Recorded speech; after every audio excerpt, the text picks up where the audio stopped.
Alors, de retour pour te parler cette fois-ci de ce qu'on a amorcé hier, c'est-à-dire du travail qu'on a à faire, des réflexions qu'on a à avoir, des éléments qu'on doit retrouver dans une lettre ou dans une communication officielle lorsqu'on s'adresse à quelqu'un, que ce soit dans une lettre, dans un courriel ou dans un document qu'on veut vraiment important, dans un document qui vise à convaincre ou à expliquer de façon très précise un sujet qui nous tient à cœur.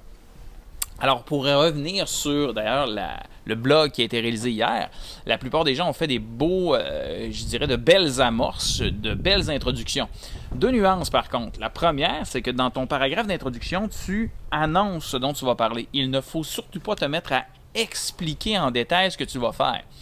Donc, si moi, comme sujet amené, je dis avec la fonte de la neige, revient enfin le désir d'aller jouer à l'extérieur.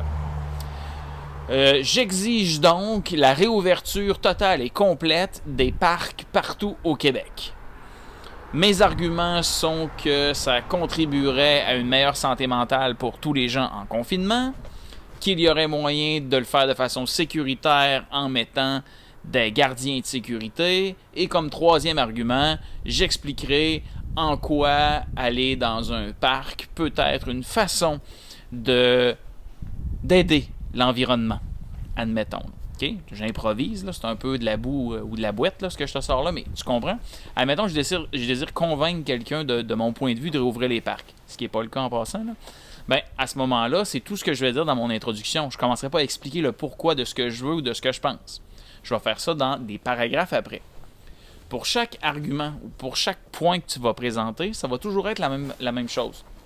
Ça va se faire dans un paragraphe qui va toujours commencer par un marqueur de relation, du style d'abord, ou premièrement, ou en premier lieu. Donc, d'abord, et là, je vais rappeler mon argument ou le point que je voulais détailler. Donc, d'abord, je voudrais réouvrir les parcs du Québec parce que je crois que c'est essentiel à la santé mentale des habitants du Québec confinés dans leur maison.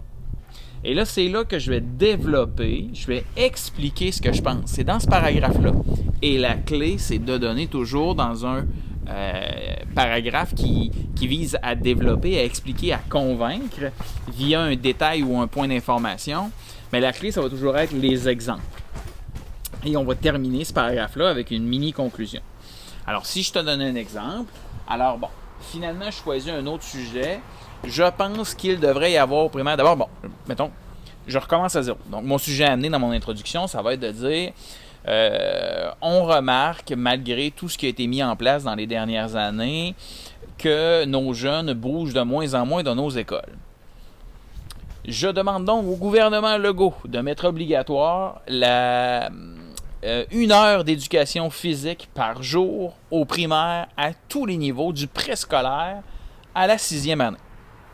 Bon, alors à ce moment-là, je viens de poser mon sujet. Donc, je l'ai amené en disant qu'il y avait des études qui nous disaient quelque chose. J'ai posé mon sujet en disant, moi, je veux qu'il y ait une heure d'éducation physique tous les jours.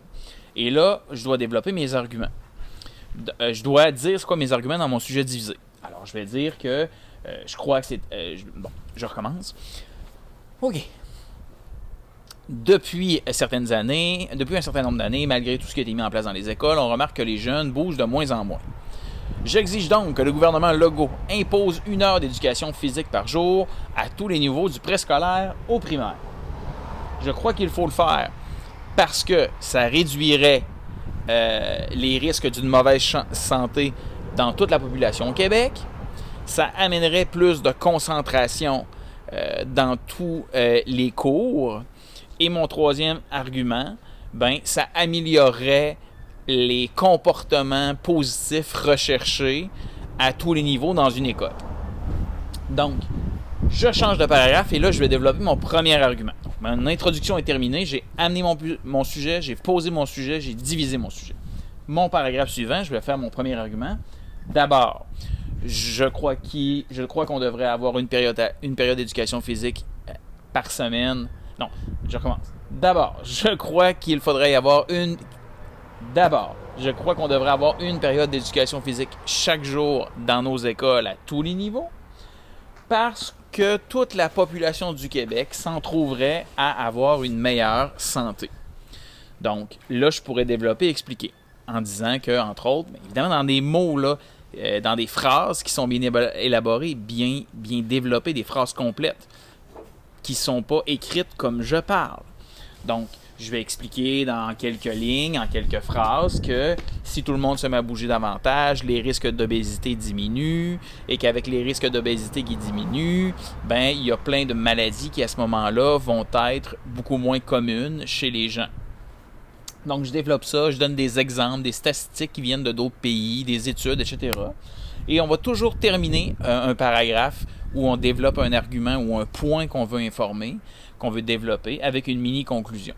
Mini-conclusion d'une phrase. Ça peut être un petit trait d'humour, ça peut être un petit clin d'œil, ou ça peut tout simplement de rappeler pourquoi c'est important pour toi. Donc, moi, je pourrais dire marqueur de relation. Bon, d'abord, je crois, j'explique pourquoi je pense que ce serait bon pour la santé de tout le monde.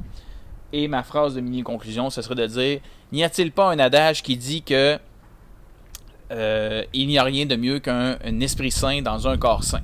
Admettons, j'amène une expression comme ça, c'est ma manière de terminer ce point-là et de commencer l'autre d'après. Le deuxième point que je veux aborder par rapport au texte d'hier, ou à la lettre d'hier d'introduction, il y a des gens malheureusement qui ne regardent que la fin de la capsule ou qui ne retiennent que la fin de la capsule en se disant « Je pense que M. Eric nous demandait de parler d'une passion, je vais faire ça. » Regarde la capsule au moins 2 fois avant de te lancer dans le travail.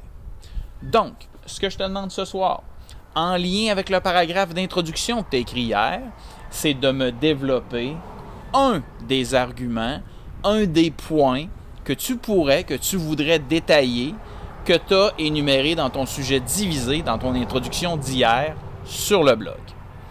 Alors, j'espère que tu as compris ce que je te demande. Sinon, tu peux toujours m'envoyer un courriel à moi ou à Mme Josée et réaliser le travail quand ce sera plus clair pour toi. Merci beaucoup. Au revoir.